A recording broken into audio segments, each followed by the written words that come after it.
Who get this thing? Chai Chineke. Ngwanugo topo. Now who get this thing? Soft music is baby, Slowdog in the kitchen. But I'm not in the kitchen now. Kiye me kwanu gini meli nora na kitchen. Let me go now where Chinefo. I know. I'm working naturally for Zog. So and other things there. I can't go in the kitchen, but I'm not as. I know other things there. I can't go kitchen. In Abazi follow for room. Bag everywhere. I need to go see. Even in I can't in Naka. Go away, Ife.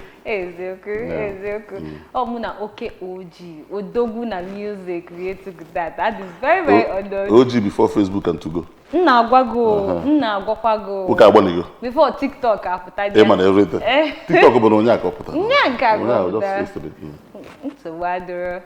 Where Sinan Katata gabi here basatalo egu, the music industry. Okay.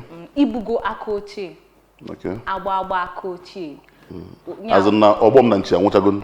I saw game one. That's Obom Nanchi. But no, Obogi Kebezo. You can see Bevehano. Yes, you can see Bevehano. When see, the Konye Fugo, all these things got through the process. When see Kanjo, and we had the we hear Digi call Bangwe. Now from Mbahu, Naketano. Otuti hill. I'm Bibido, Naketa, Aburufu. Bibido, I'm going to hear the car. On social media, I'm almost carrying up now. So, Bibido, off your Manaketa. Masekwana, or the Kuala because even my old album, in Karanaloka now. In Karanalaka now. What I'm born, what the hell, and what I have a post it in and then you go Manaketa. I will look why he didn't go that time. I take what the and I look what kind. Now, I'm even on the Aborofo, these new cats now, and I enjoy now because I thought much afofo. I thought, why be to say, when I must say, they will studio. Why not a night boss, Jan Medugri, Lagos, JJ Hebuna radio station. Sometimes I don't need to get gay, I like running to Baji.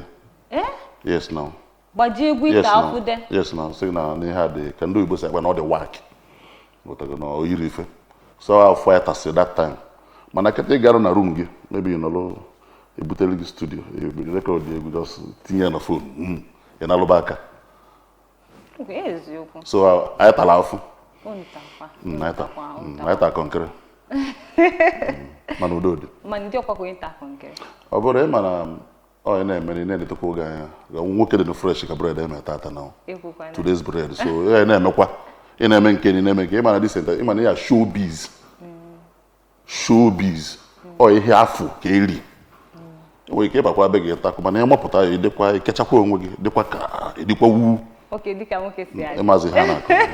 So, Otwano is where the Garcia Egumba where we can bound. Imo Gabu, Okusigo. Yeah. The person has given up. Maka, or the reason, go above phone fugu from time immemorial. Igbo rap or na gafine, the one body called that he continue.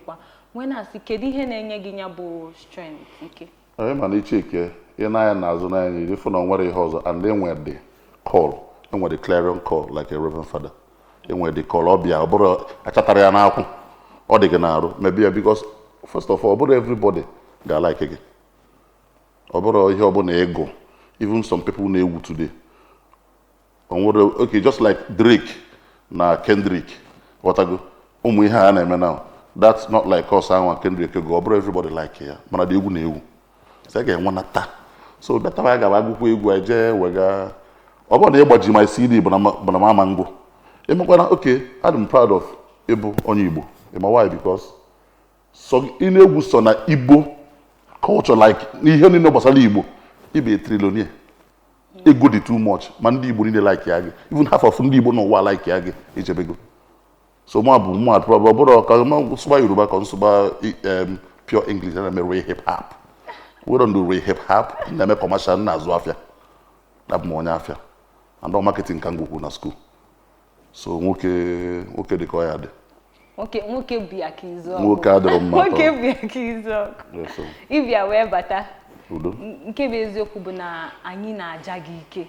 anyị na ị na-eme ọfụma ma nke mgbe gboo ma nke kịta anụnwa wee sị nke Chineke who get this thing kedu ka gị na the Kumzi si wee jekọta wee mekọta nya bụ egwu? Okay, ịmana onwe ihe na mara about me. Ịmana anọgidere m bido, you know, anọbụ na group I did two, and I buy DSD, Dodge and Slowdog. I did two. And I made in Guba Igbo Rap of Mr. Raw. Because that time Raw had a two that time, and I had two hype MCs. So that time never not see my parents. Maple Jenna watch her in Presidential Hotel Cinema Hall show and my clean the drunk at that time. So that time maybe Miami, not on just stage Miami. So before you're on them, and even when I started, that's not almost one Slowdog na copy Raw. Not choya na go ka Mr. Raw. Eziokwu agụ m kia. Mana mgbe time na agazi makwa na mụ ada agụ kia, mụ kwa my own pattern. So anọbụ na group. So me say mụ na the guy, but I nwere problem. I just decided that I ga solo. So mgbe I ga solo, so meet the Kumzi. So that time the Kumzi on one man sign Soft Links music. So meet the Kumzi and they produce some of my songs. So also now we bought album. Not your album na that Soft Links. What about time we gather on so they wanna get push model. So apology meet the man na Okiwe. So no Kiwe ka lose the man so okay na no we help your man na onwe egwu the Kumzi me. Who get that thing? Remember nka e came a remix. Una ma the original. Yes no. Now we egwu the Kumzi me. So no ga choka came a remix here. More na Storm Rex, no na Degu. So about a studio, not Enugu, about a studio. And maybe I had to take the first verse and the intro. That's it. Egusaloko. So, up to today. I recorded Egu in 2006. Man, Egu can Egu now. Ima abofra obi abido ube mana TikTok. Mwesi kiko obi digi mgbe follow the new trend. Even when the thing video got trending on TikTok, I'm other songs like Testimony Hammer. So, funny enough, onye may had trend the people one guy na Lilian on no kala. Bobo don't you? Bobo because we have a can be a Juazies. Lilian are just friends. I just school, but I one day. So I think the other brother on our hand was smart TV. So now watching YouTube music, you know. So I think that song popped up. So I just lay clear. Till verse Storm Rex. I want to watch the video for Eguana. So I said, what's the friends? I'm like, I'm going to so I'm on a TikTok or verse Storm Rex. So how many Sumeya? So contact with the girl. Chokwalia 1 or 2. When you call something in office. Abia mfu ka di egwu si bidozie nke ikpeazụ a wee makita ọka nọkwa na But egwu kapụ n'ọkụ. Nna agwa gị ọka kwụ n'ọkụ.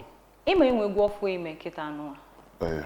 Nke a nwoke siri ike. Ife Sirike. Mụ na Fanzi. Gị na Fanzi papa ya. Mwezi anụ egwu ahụ ọ na-akwado ụmụ nwoke Igbo na-agba mbọ. Ọ na-akwado ihe ọbụla gbasara ndị Igbo. Nya ọ dị ka gasị na ije sata wee bupute. Kedu enwelu ihe dịka challenges inwe na nya bụ egwu gị na Fanzi bụ na Chiwebe? Nwere any challenge because even when Kizzy Clef bịa Enugu, so many afọ say na nchọ ime something culture and just na-akwalụ m something. I say okay, mgbe ọ na-eme the beat, nsi kedu onye ga-efit egwu now because ịma mmesi ihe niile, ịma mgba agbacha eche. Nsi ka ịma check. Fanzi ya agada adi mana egwu. Etikwa flavor watago chefino. Nsi mba. Mụ na ndị aka ya eme mana kam tigo di Fanzi na egwu. So Fanzi bịa onwe ọbịa I think ọbịa show na Enugu. So mkpọrọ ya bịa the studio. Or get the beat. Sing ka ọbịa ka ọ jara roda ka ọ mara ihe ọ ga-eme na ya. Nsi okay. Mụ awa. The next day fun na bịa ọ bụ na ọ gụchago the chorus. Get the chorus ala gba m say hey Nah. So I had to do the rap called the very simple because I remember my kind of rap. My kind of rap, the comedy kind. Nga kona to fi he gabu see he shadow this guy ma. Because if I'm writing, na me imagine na on any stage. In a game nti. Kedu ihe ngekwu na ka onye asị na onya. That's me. So there the rap. I say has you the egwu puta. On the egwu maybe a week or puta and people like what the song. So I can akwụnyekwu ya n'ọkụ. Ọkwụ n'ọkụ. Ya sị na aka n'ọkwụ n'ọkụ. Egwu kwụ n'ọkụ. Ịma ndị mmadụ magidi ka Slowdog. Achọrọ m ka egwu ha the real onye nọ n'ime Slowdog. Ma afa o, ma ihe afọ mbodo Okechukwu Emmanuel Nenna. But funny enough, that Nenna I brought no a hobby because when I was small, my surname was Nena, Nnena. So moi made the mistake from primary school. Nzalo Nenna Potia. So my surname was Nena. Okay, Nena. Nena, yeah. Kita ka maka onye Nenna ọ ga-eche no. Even when they use service, I be sure no mother can be here na. Okay, problem so. When I help, yeah. Nenna onye obodo ebe. Nenna Okechukwu Emmanuel. I'm Moyo Okuzu, Anambra State. Mana eto m n'Enugu. Ọ dị gị n'arụ. Ọ gosi n'igbe ezigbote onye O42. Aga m school na IMT, agụ marketing. Ndị na-adaba ụlọ akwụkwọ. Ụgbọarakwa ma ọ bụ ọkwa m. Abakwa m. Ịbara ọkwa. Agụgo na. Nsogbu adịrọ. Mgbe si ka njọ kịta anụnwa dịka onye na maka enego manya fụ na rap gị dị iche. Ọ dị iche na nke ndị ọzọ na-eme. Mgbe si enwe ka isi wee nwee like onwe ka o si agbata gị n'uche na ị chọrọ isi na nka ka imebe ọzọ dịka otu anụnwa Afrobeat bụzi ihe dị popular. Well, I can jump on any beat. Ihe ọbụla enye m so far say no beat. M ga-emenwe ihe ọbụla. Mana ọ ka mma na-eme nke dị comfortable with. Onwe dị ka eme comfortable. Enwe so many people na-eme trap music. When they na-emekwa hardcore. So mụ abụ adị na-emekwa Afrobeat. Ihe na-abụkwa Afrobeat na o depends the side isi abịa. Just like this new cat. So somebody like Jerick now. Jerick am as a trap star. Aguero trap star. Nunu na-eme omenke mana ọ ndị bụ wọtago ama ndị asị na trap star and ha na-eme ọfụma. No be say they no fit jump on any kind of beat but ha na-eme nke ha na-eme ọfụma. Like somebody like Kola Boy now. Ọ na-emekarị ihe culture wọtago ọ na-emeka ihe so nke doli anya ọ bụkwa na omeme other things so mana na nke a ka nchi maka mmegodi nke a na ka na-emekwa. Anya ka m trap music m ga-agụgụwa ya ntị. Mana ka anapụgodo side a megodi nke na-eme dịka onye Igbo ibe ezigbote onye Igbo anyị chọrọ ịma ma ibe ezigbo onye Igbo ihe anyị ga-ekwu kịta ị ga-ekwuzi ya n'isi ikwetekwa m ga-ekwu ya n'ebe ngwa gị ikwuruo ya n'isi ikwetekwa Igbo nke anyị bụ eji English kụziela anyị Igbo so chelụ mgbe ahụ anyị nọ ya na English ka eji akụziri anyị Igbo so nke ọbụla m enwetara ya dịkwa ụtọ ha ga-aghọta ngwa nke izizi bụ agwọ emeri o ji bụrụ agwọ ụmụaka ewere ya mee gịnị maka ọrịa kenkụ ezigbo onye Igbo ka ịbụ nke Igbo wee bụrụ a sị na ihe okenye ntụkwu anịfụ nwatakịrị mee gịnị ọfịa ngwungwu na ngwungwu emere ọya ara yuchie anya ozugbo otu aka esiri kwe otu aka mesiri ngwungwu na ngwungwu ngwungwu na ngwungwu eme gịnị ka anyị gakwa n'iru mgbe si ka m jụọ gị na ihe gbasatalụ egwu nke kịta na egwu nke mgbe ochie asị gị kịta anụnwa na gị welụ nke kadịlụ gị mfe nya ka isi wee si na nka wee transcend maka ịma na time has changed ka isi transcend from this one to this one asị gị kịta gị welụ ofu kedu nke ị ga-aka nke kalụ gị easy to transition in ị ga-aghọta bụ egwu so far ịma na music bụ music so far say na ọ nwee melody so ihe ọbụla na-aba there was a time ọ bụ na mgbe a bidocha ọ bụ na egwuru party song tigbudigbu ịma nga show ama mkpọ gị show during the time of mood 9 ụmụ enyi na ma ọ na-eme real hip hop ụmụ nke so mgbe ọ bụ na imerụ party song nwere ebe ị na-aga even Rugged Man was doing the same thing with mood na mecha rugged man had to switch mecha akwa commercial mana keta egwu be egwu like now let me use enwe culture ụmụ ihe what culture ọkwa normal feel good song nwe trap before I get trap but ebe somebody like Jerry Kiji trap feel low stadium. So music is music. Ihe ọbụla ego so far say na onwe melody na all the men on ante ọ ya abasa nwere nke n'iche ọ bụrụ na ụdị a na-ewu na nke na ewu so music is music. So ihe ọbụla eme promote ya. Ka ọ dị mma maka na nke ikpeazụ ị na-anya unu nwabụzikwa nya aka na-etile anyị egwu unu na-abụ anyị n'otu anụnwa obi adị anyị ma ọkacha nke iwepụta ọfụ obi dị m ezigbote mma egesi m egwu ahụ wee kweta na ọ na-eme mwesi ijele ụka abaptize ya gị nye gị Slowdog onye nyelu gị Slowdog afọ atala aka ya mgbe a nọ na-eje afọ na-eje ekiri ọha that time na presidential hotel cinema hall that time mazị m nwa nka afọ nna azọ mmiri azọ na upcoming na ejekwa show amaghị m egwu na ama mụcha na egwu Bone Thugs and Harmony that time na ma Tupac had that time. So emesịa nwe friend my elder brother afia bụ Slowdog friend my elder brother ancha no IMT that time. So ancha be my house na agụkwa rap. The boy say my brother after my brother no so this your brother adokwa ka ya go remember na ka nya rapụzie ihe ọ na ka onye ze ya dị na nya wozere nne m gawa ota ka dị like now use my phone na nka nwe contact the guy Slowdog can save kwa but he's a big man on the Canada ka ọ nọ ọtago mana ọ mmadụ nye m afọ a ọ bụrụ ihe iji aka gị ọ bụrụ ma jawara so ma bụrụ ma chatara m na kwamba ndị afọ ka ihe melụ egwu anụnwa who get this thing with ọnụhụ na streaming platform ọ nọkwa ma ọ bụrụ ha ncha ka ọ nọcha mana mgbe a drop ụda egwu like I said ọ bụrụ ụmụ ihe niile all those streaming platforms I drop that time so kịta anụ ọ dị ọ nke elote ka etinye and I feel maybe na the egwu omegi ihe ọ ga-eme mana since egwu apụtakwara again watago ọ nwere some places ọ nọ mana ọ bụrụ ebe niile ka ọ nọ kedu ebe ọ nọ gasị ọ nọ Spotify ọ nọ Audiomack ọ nọ iTunes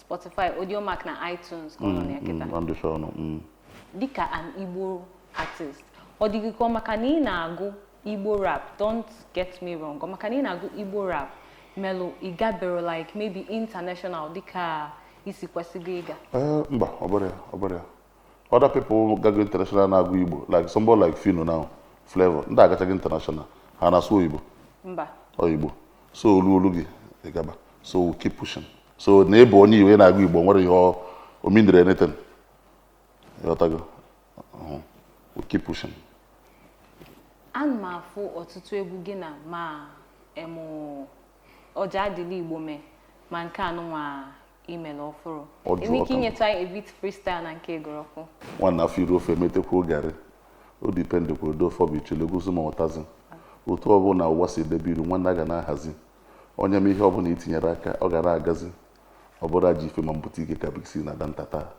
mụ na ogwu ite nwere mmekọ ego ka nchọ ka ya kpa nkata ka m gwakwa gị mụ na ogwu ite nwere mmekọ ego ka nchọ ka mụ na ya mee gị nkata ego n'izili ịbịa ka mụ na ya tupu kpaba nkata rap gị dị unique is there more to Slowdog than ihe niile anyị na-afụ yes no yes no emesịa aka na unleash obele so far say na adị ndụ growth ga-adị so enwe many things ya abịa otu a unu wepụta egwu kịta anụnwa ndị mmadụ ajọmpụ on trends wee na-eji eme videos nwesị onwelu ihe melụ ma ihe dị iche melụ ha da eme ya mana ihe niile bụ na onye ọbụla na-achọ nke ihe na-aga aga ihe na-ewu ewu ka ọ banye ozugbo anya ma ị na-emekwanụ the thing is that you cannot sit on the fence and make it you understand like nwanna na-ekpe ekpere ọfụma na-aga ụka I'm a Catholic na-ekpe ekpere ọfụma at least every morning nala ha my 5 decades of chaplet nwoke dị ọtọ na-akwadokwa onwe gị so ihe na ị ga na-atry ọ bakwa ndị anwa na-achọrọ iyuzi ya mana ndị be anyị bụ ndị Igbo nwere one problem ha nwere ọ bụgodị na mmadụ drọpụ egwu ọ bụgodị na dị egwu adị ewu try jump on it. Everything abụrụ ego. O nwere some influencers ga-abụ na nwanne ọsọ chọọ ka inye ego. Ọtago. Ngwa some bloggers for that all those like ndị Igbo amaka wanda na-akpọ Igbo amaka. Ha nwekwa nwaja followers kwa. Ọtago. Aga drop ego tag aha ka afụkwa ya. Or sometimes send their DM ha gwa agbachi nkịtị. Because I feel na eburo Jay-Z. Whatever that kind of even man the voice of the East. Even man the voice of the East. Manaketa muna ha try mgbe mbụ drop egwu tag agbachipu nkịtị ana akọ ihe ọzọ. The other post maybe chọọ ihe na maybe na like ha dey post some funny things bụkwa ndị maybe old Igbo maybe azụgo ihe na like where there are something here na at least was it na akwụnye mmadụ n'ọkụ. Ọ bụ na TikTok ga-abụ some ndị Igbo influencers ga-abụ ha ga-achọ ka enye ha ego even when they finally use the sound ọ bụrụ ụmụdị ihe dị egwu ha mee. So I feel just drop egwu mee ogodi ka ike kira na-emegodi na-eme ijidekwa ego nwa ndị eche enye o nwa na-enyekwa ọgụlụgụlụ ndonyekwa one or two people aka mana ọ bụrụ like upcoming artists now na-enwero ọ bụrụ just I'm not trying to discourage anybody. May go bidogori from somewhere. Start from somewhere. May abukwana at least na ego lagu awo bu na use ro.